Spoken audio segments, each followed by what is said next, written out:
When I started gardening in earnest almost 2 years ago, I began with 3 large garden beds, 2 3-by-8-foot raised garden beds, as well as this 4-by-12-foot in-ground bed. Now, one of the concerns I had, because this is just under 100 square feet, 96 to be exact, was how much water was I going to use? What I want to share with you on top of the numbers is not just how much you can expect to use, which might be slightly different because this is the low desert of Arizona. It's very hot, very sunny, but also what improvements I've made as I've learned in this process so that when you're starting out, you can use even less water. We installed Garden in Minutes garden grids on March 30th, and I started tracking a year's worth of water usage on day 1. You might have heard of the rule of thumb, where you water your garden beds 1 inch of water a week.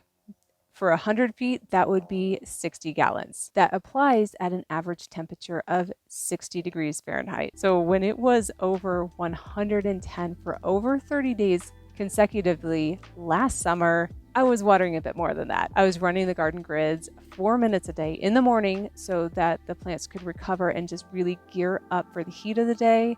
And that was using 245 gallons. What this shows you is all the different things that you need to take into account, whether has it rained recently, what is the temperature, to really adjust your water to whatever your environmental factors are. And that's what I really wanted to share with you when I'm breaking the year down into the different seasons so you can see what that looks like. As you can see, I'm starting out on March 1st. So what I did was, since the experiment didn't start until the 30th, I brought up the end of the experiment up to the beginning so we can get a nice spring schedule from March until the end of May. We had a really nice wet spring the second year through. But what you can also see here is I used a heck of a lot of water at the beginning. I'm going to save that for the part where I can say you can improve on what I have here. But looking at the total water used, which includes some rain that I've harvested, city water, and the actual rainfall, we are looking at 1,562 gallons. June through the heat of the summer. That total is 1,636 gallons. In the fall, September through November, was 1,057 gallons. And all of winter, December, January, February, we're looking at 365 gallons, of which I don't think that I used any city water that particular time period, for a grand total of 4,621 gallons. One of the problems was that I didn't realize how much water I was putting on while I was actually calculating, I was capturing what that number is. I'll explain how I did that. But I did not have a hydrometer. These moisture meters, these things are fantastic. I was using a finger. We're spending so much money on things when you're starting up a garden. This was just not one of the things I did. I figured, I could poke my finger in, which is a fine way to start out. Clearly, I did have plants growing, but once I got this, it was so much easier just to poke this around, see if there were any dry spots, see where I actually needed water, and adjust my water schedule accordingly. I bought 2 of these. It was a 2-pack. And I gave one to a friend who also didn't have one. I highly recommend, in retrospect, to get one with a different color. These come in different colors, purple, pink. If you are going to be using these and, kind of set it down, it's harder to find. So there's an improvement too. It is definitely worth investing in one of those. I think I could have done a heck of a lot better had I not used as much water as I did. And especially looking at some of these, like at the end of May, I was using a lot of water and the temperatures weren't really that high. It didn't justify that. Getting one of those, seeing where you really need to use the water and when you need to use the water, is key to doing better than I did in the beginning. Another thing I noticed was that the in-ground bed was a bit thirstier than the raised beds. My theory is that the surrounding ground, despite the dirt on the pads being as hard as concrete, was still more than willing to soak up water as opposed to the hard outside surface of the raised beds. That's why I ended up running the grids a little longer on the in-ground bed, which is the same size as the 2 raised beds. It makes sense that the type of garden bed has an impact on how much water is needed to make it successful, but I would have thought the in-ground bed would have retained more water than the wood and dirt sticking above the ground in a hot and arid climate. Clearly, I underestimated the amount of leaching that would take place. This same logic can be applied to other types of gardens. Containers will be similar to raised beds in that they'll retain moisture at cooler temperatures, but heat cooks the containers and everything inside when it gets too hot. These containers won't be around in the summer.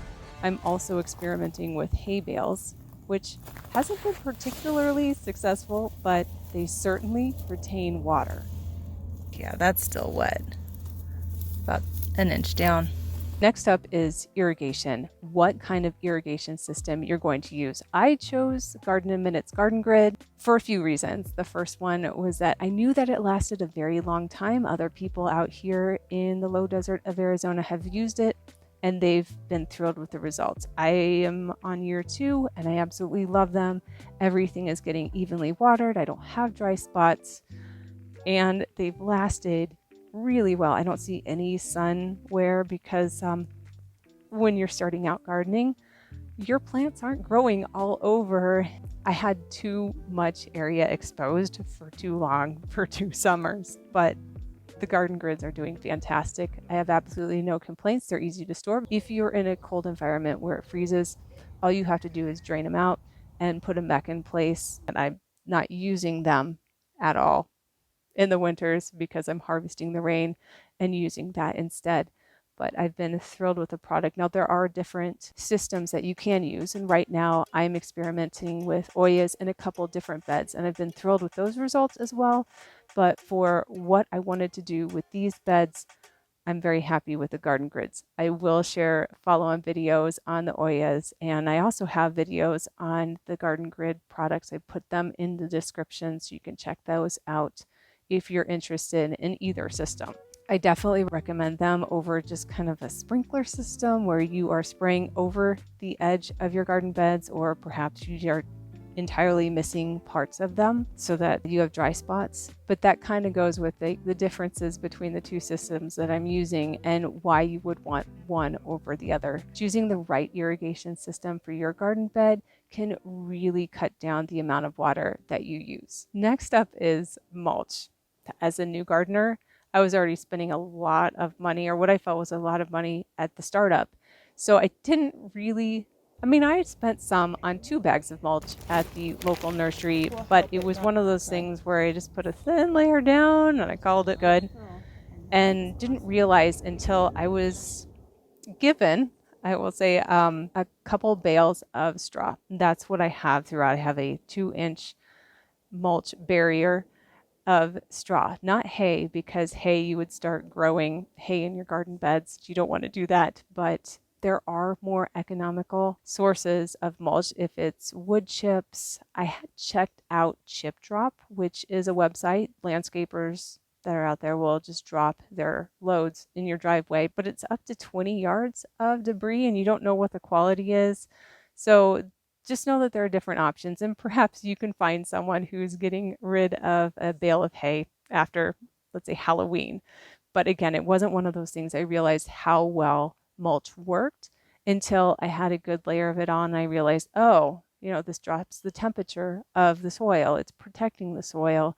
It is keeping water from evaporating as fast. There are a whole lot of reasons that mulch is fantastic, and I'm a convert now.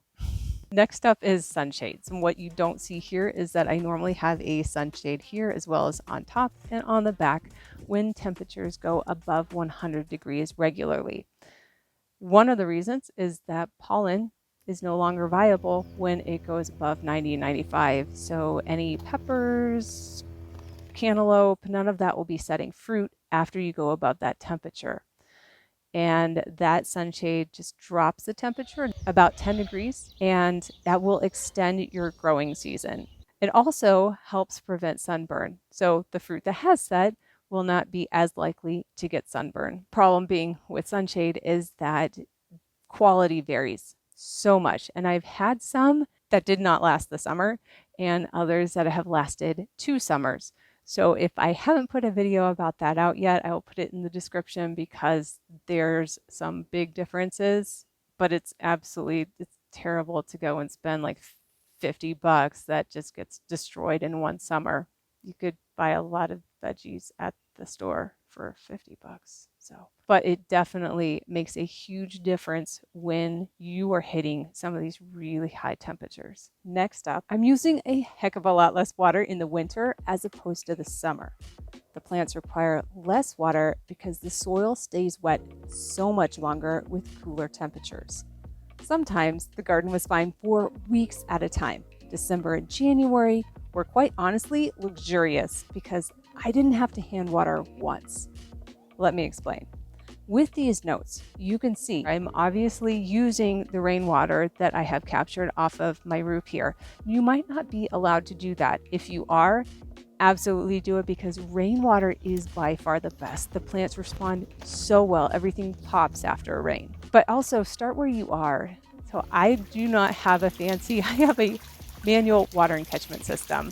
So everything pours into 5-gallon buckets, or I have a few 55, 50, 45-gallon buckets in the front where a lot of the roof line pools into one spot, but it's certainly not free. You have to manually walk it around. But I do want to give you the idea of you can do these things and have the best water, and it's not going to have all of the chemicals. We have a high saltwater content here that, the plants survive through the summer, obviously, but it's not ideal. Now, when it comes to how I got some of these measurements, first one was that I didn't realize before I made this video is that I should have a rain gauge. Yeah, we're just happy it rains.